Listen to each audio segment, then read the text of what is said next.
Hey, all right, listen, I want to talk to you guys. All right, number one, what I'm seeing around here is a lot of people getting nervous and panicky about Trump and about what he's talking about with the wall and what he's going to do with Pelosi. Stop. Just stop. All right? Because I'm going to straighten this out for you real fast. Number one, we've been down this road before. We went through this during the 1800s with the slaves after the Civil War. I'm going to bring up the 14th Amendment again that I can't do in 140 characters on Twitter. First of all, once the slaves were here, what do you do with them? You're going to round them up? Eisenhower did that. Operation Wetback, you can look it up. Okay, 1952 to 1957, he rounded up like 2 million people, ran them back across the border. How I would love for that to happen. You would love for that to happen. But you got to be smart about this. Think about this. Can you imagine the cameras and what the magazines and mainstream media would be doing? They'd be sitting there rolling as you're packing kids into buses and old ladies in wheelchairs on oxygen tanks. This would be like instant political suicide, so you can't do that. That's number one. Number two, okay, what did Trump tell Congress? He said, you got 6 months to figure out a way how they can stay. He didn't say amnesty. Didn't say I'm trading the wall. Didn't say I'm not going to do what I said I was going to do. Why would he do that? You got to think. Why would he do that? He's going to surrender everything he did and everything he had to come into the White House and do what? Bust my balls? Bust your balls? And just say, well, I was just kidding. Okay? I just have an ego. He's not going to do that, so stop. Stop banging on each other. Stop busting his balls on Twitter. He is dealing with a lot of serpents out there in this swamp. You and I have to work with him. We have to squash that other stuff that's going on. But let's forget that. Let's get back to the point. The point is that on the 14th Amendment, the slaves were here. What happened and what was defined by the Constitution before the 14th Amendment? It said Congress will make and decide naturalization of citizens. So what does that mean? So now you got the slaves here, and they came out with the wording of jurisdiction. And everybody in the world thinks this means borders. Jurisdiction has got dick to mean anything about geography. It's about jurisdiction. So let me give you an example. Your house burns down. You come to me with your kid and you go, hey, Michael, I got my kid here. Can we stay at your place? And I go, yeah, you're in my house, but who's got jurisdiction over your kids? You do. I'm not going to worry about your kids. They're your kids. You got to worry about them. You got jurisdiction over them. Let me give you another example. You go to Italy. You're on vacation. You're eating pizza. You're out there on the gondolas, having a good time. Now your wife's got to shit out a kid. Well, whose kid is it? Does it belong to the United States? Does it belong to Italy? Who's it belong to?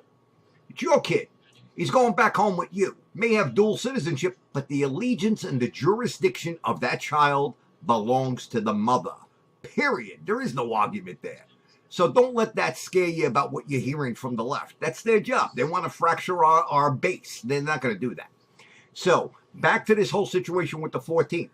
When Turnbull and when Senator Jacob Howard were arguing, what do we do with the slaves and how do we make them citizens? They came up with the word jurisdiction.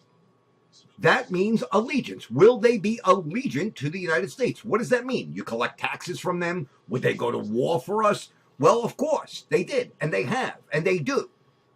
But what was interesting and what nobody is being taught is the American Indians were not part of that whole thing. Imagine that.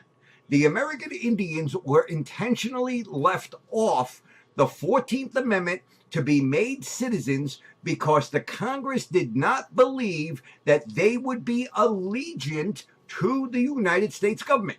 Who were they going to be allegiant to?